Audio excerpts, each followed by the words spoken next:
Good morning, afternoon, and evening, ladies and gentlemen. Today, we're going to be talking about a topic that is pretty hot and up for discussion, the RX 6500 XT. Now, obviously, this is a very low-end card. One may even call it just a standard output card that's not really even made for gaming. It's not necessarily how I see things here. So while, yes, it is very low-end, yes, AMD could have definitely done better here. The biggest issue I see is a PCIe issue. They definitely should have made it at least by 8.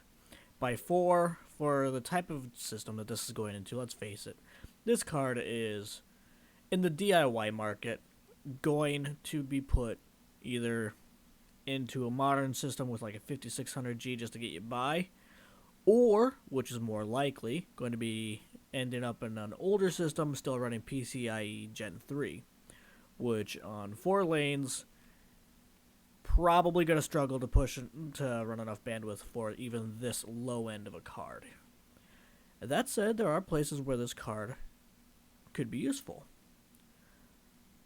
The problem with this card that I see, obviously it's got good clocks, it's got okay compute units, it's capable of gaming.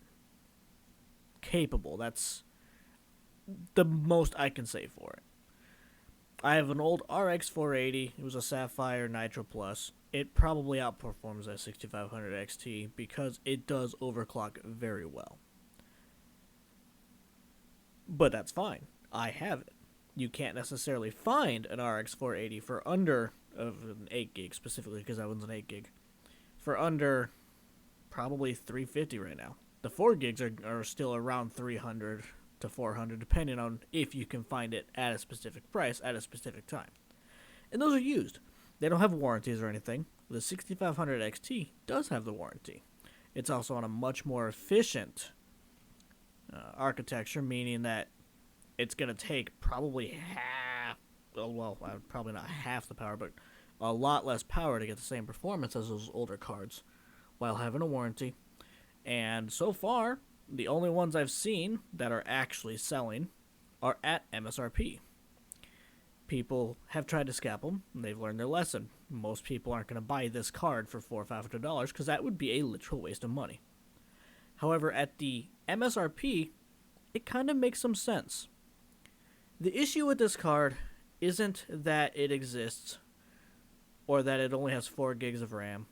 The issue with this card is that it has been marketed as a low-end enthusiast card.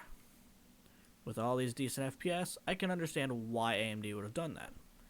However, this is not a low-end enthusiast card.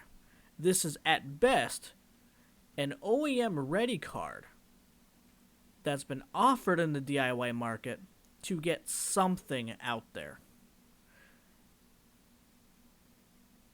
But it hasn't been marketed that way.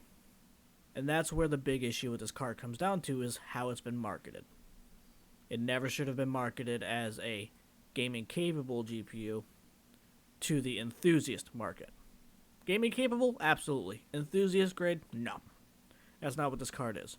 But that's how it was marketed, so that's how it's being treated in the media. And rightfully so.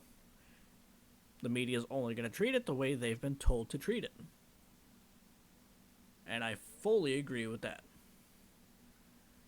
I don't have a whole lot else beyond this. Beyond just saying, if you absolutely need a graphics card, you're running on an iGPU right now, it's worth taking a look at. Only at MSRP or slightly above. I would not go up to 300 or more for this. I personally wouldn't go over 250, but that's just me. They're going to be hard to find at that still, but it's possible. And that's the big deal, is that it's possible to get this at or near MSRP. That hasn't been able to be said about any GPU over the last 2 years unless you were buying directly from AMD and you managed to get lucky. Or you bought on launch day. This one has potential because it's on a smaller node. Smaller architecture, I should say. They can get more chips per node. That's a big difference.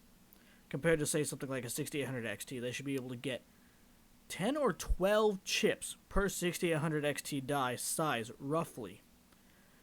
Assuming that the binning doesn't need to be brought too far down. But even then, they can still transfer some down to the 6400s, which are out for the OEM market.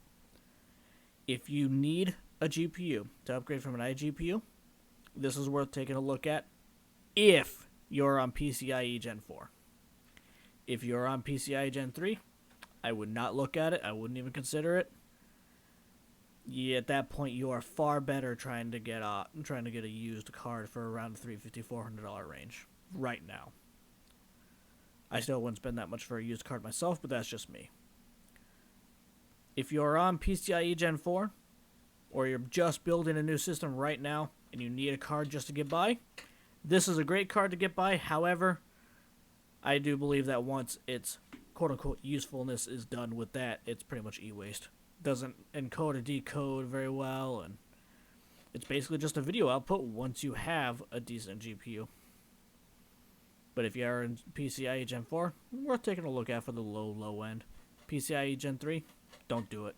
Sorry about the noise in the back. My kid's guinea pig is loud. Anyway, thank you guys so very much for watching. I know this was a very riveting browser page, but I appreciate it. You all have a great day.